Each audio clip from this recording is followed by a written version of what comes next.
Hi! Today I'll be showing you guys how to do this wheel effect in Adobe After Effects. To create this wheel effect, you will also need a copy of Photoshop. There are other ways to do this, but this is the way that I created this wheel. So let's get into it.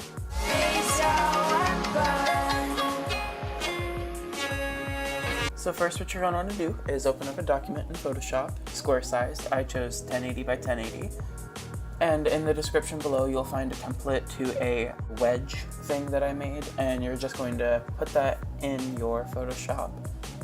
Alright, so once you get the wedge inside of Photoshop, then what you're going to do is duplicate it 5 times so that you have 6 pieces all together, and just move each piece, holding down Shift and rotating it with your transform, and just make it so you have a full circle.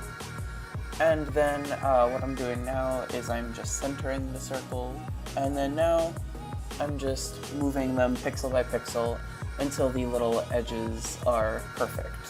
And it doesn't have to be completely perfect since it is rotating in Adobe After Effects and you will have motion blur on, but just make sure that it is somewhat perfect.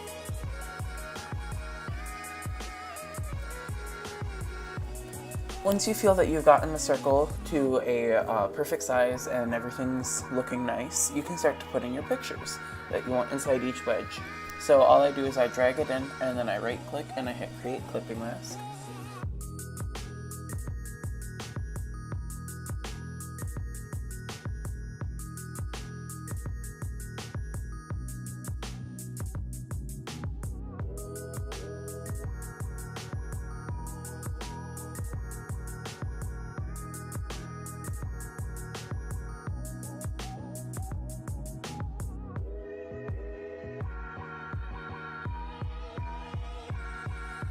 And once you have the wheel done, what I'm doing is I'm just going back through and merging the Photoshop layers just because it looks nice and there's less layers to deal with. And then you're going to want to save the PSD file.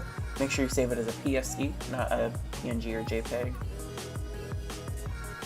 And then once you're done with that, you can just move right on over to Adobe After Effects and just drag in your PSD.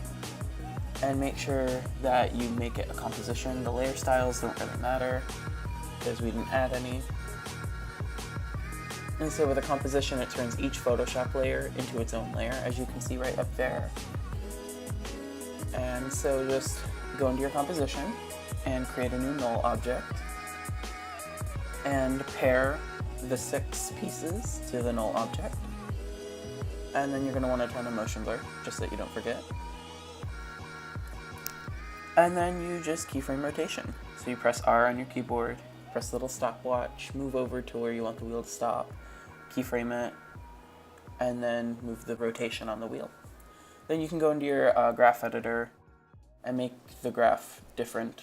I like to make it with kind of like a steep decline, but not a spike, because it'll be a little bit slower of a roll. And after this, you're basically done. Anything else that you add is bells and whistles, like I did in the edit. And each time that the little pointer thing landed on a piece of the wheel, I would have the tint fade in with a color. So here I'm just adding a little smaller circle to make like a little pivot wheel anchor point. And then everything else is really just bells and whistles. It's a really simple effect, and I hope you guys were able to understand this tutorial. This is my first voice tutorial, so sorry if it sounds shaky or something. If you guys enjoyed it, make sure to give it a like, and if you are confused by any point of this, just leave a comment and I'll try to help you understand. Thanks for watching.